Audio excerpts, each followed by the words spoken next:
ನರ ಪರೀಕ್ಷೆಯೇ ಬೊಮ್ಮನಾಶಯವೇ ನಮ್ಮ ಬಾಳ್, ಬರಿ ಸಮಸ್ಯೆಯೇ ಅದರ ಪೂರಣವದಲ್ಲಿ. ಸುರಿದು ಪ್ರಶ್ನೆಗಳನ್ನುತ್ತರವ ಕೊಡೆಬಾರದನ, ಗುರುವೆಂದು ಕರೆಯುವೆಯ ಮಂಕುತಿಮ್ಮ. ನರ ಪರೀಕ್ಷೆಯೇ ಬೊಮ್ಮನಾಶಯವೇ ನಮ್ಮ ಬಾಳ್, ಬರಿ ಸಮಸ್ಯೆಯೇ ಅದರ ಪೂರಣವದಲ್ಲಿ. ಸುರಿದು ಪ್ರಶ್ನೆಗಳನ್ನುತ್ತರವ ಕೊಡೆಬಾರದನ, ಗುರುವೆಂದು ಕರೆಯುವೆಯ ಮಂಕುತಿಮ್ಮ. ಆತ್ಮೀಯರೇ, ಈ ಕಗ್ಗದ ಭಾವಾರ್ಥ ಹೀಗಿದೆ.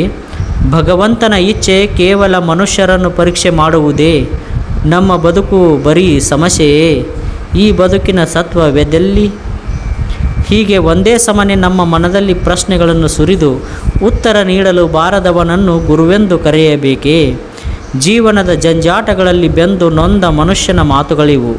ದೇವರು ಭಕ್ತ ವತ್ಸಲ, ಕೇಳಿದ್ದನ್ನು ಕೊಡುವವನು ಎಂದು ವರ್ಣಿಸುತ್ತಾರಲ್ಲವೇ? ಇದಕ್ಕೆ ಉದಾಹರಣೆಯಾಗಿ ಧ್ರುವ, ಗಜೇಂದ್ರ, ಪ್ರಹ್ಲಾದರ ಹೆಸರುಗಳನ್ನು ಹೇಳುವುದಿಲ್ಲವೇ?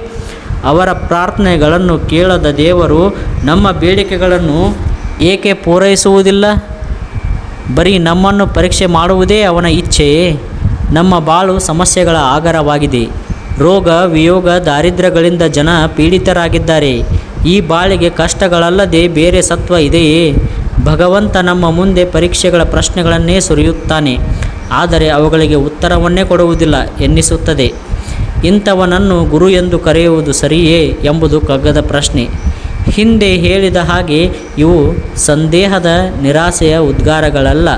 ಶಾಲೆಯಲ್ಲಿ ಗುರುಗಳು ಉತ್ತರ ಕೊಡಲಾಗದ ಇಂಥವನನ್ನು ಗುರುವೆಂದು ಕರೆಯುವೆಯಾ ಎಂದು ಕೇಳಿದರೆ ಅದು ಅವರ ಸಂದೇಹದ ಮಾತವಲ್ಲ, ವಿದ್ಯಾರ್ಥಿಗಳನ್ನು ಪ್ರಚೋದಿಸುವ, ವಿಚಾರಕ್ಕೆ ಹಚ್ಚುವ ಮಾತು.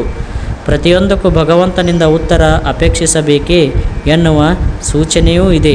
ಬದುಕಿನಲ್ಲಿ ಎಲ್ಲದಕ್ಕೂ ಉತ್ತರ ದೊರಕಲಾರದು.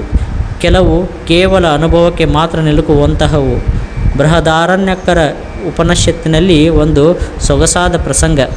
ಗಾರ್ಗಿ ತನ್ನ ಗಂಡ ಯಾಜ್ಞವಲ್ಕ್ಯ ಮಹರ್ಷಿಗೆ ಭೂಮಿಯ ರಚನೆ ಕಾರ್ಯದ ಬಗ್ಗೆ ಪ್ರಶ್ನೆ ಕೇಳಿದಾಗ ಭೂಲೋಕದಿಂದ ಬ್ರಹ್ಮಲೋಕದವರೆಗಿನ ಎಲ್ಲದರ ಬಗ್ಗೆ ವಿವರವಾಗಿ ತಿಳಿಸುತ್ತಾರೆ.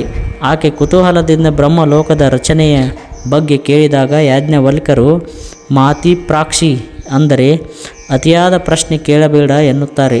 ಪ್ರಶ್ನೆ, ಪರೀಕ್ಷೆಗಳು ಒಂದು ಮಿತಿಯವರೆಗೆ ಪ್ರಸ್ತುತ, ಅನಂತರ ಪ್ರಶ್ನೆಗಳಿಗೆ ಅರ್ಥವಿಲ್ಲ.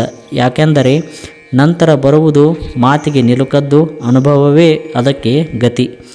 ಲೋಕ ವ್ಯಾಪಾರಗಳಲ್ಲಿ ಪ್ರಶ್ನೆಗಳು ಉತ್ತರಗಳಿಗೆ ಅವಕಾಶ ಹೇರಳವಾಗಿವೆ. ಯಾಕೆಂದರೆ ಅಲ್ಲಿ ಪ್ರಮಾಣ ನಿರ್ಣಯಗಳು ದೊರೆಯುತ್ತವೆ. ಆದರೆ ಅಂತರಂಗ ವ್ಯವಹಾರವಾದ ಭಗವಂತನ ವಿಷಯದಲ್ಲಿ ಬಹಿ ಪ್ರಮಾಣಗಳಿಲ್ಲ. ಅದು ಕೇವಲ ಅನುಭವಕ್ಕೆ ದೊರೆಯುವಂಥದ್ದು. ಅದಕ್ಕೆ ಭಗವಂತ ಉತ್ತರ ಕೊಡದೆ ನಮ್ಮ ಅನುಭವಕ್ಕೆ ಬರುವ ಗುರುವಾಗುತ್ತಾನೆ ಎನ್ನುತ್ತಾರೆ ಡಿ.ವಿ.ಜಿಯವರು. ಧನ್ಯವಾದಗಳು. Thank you.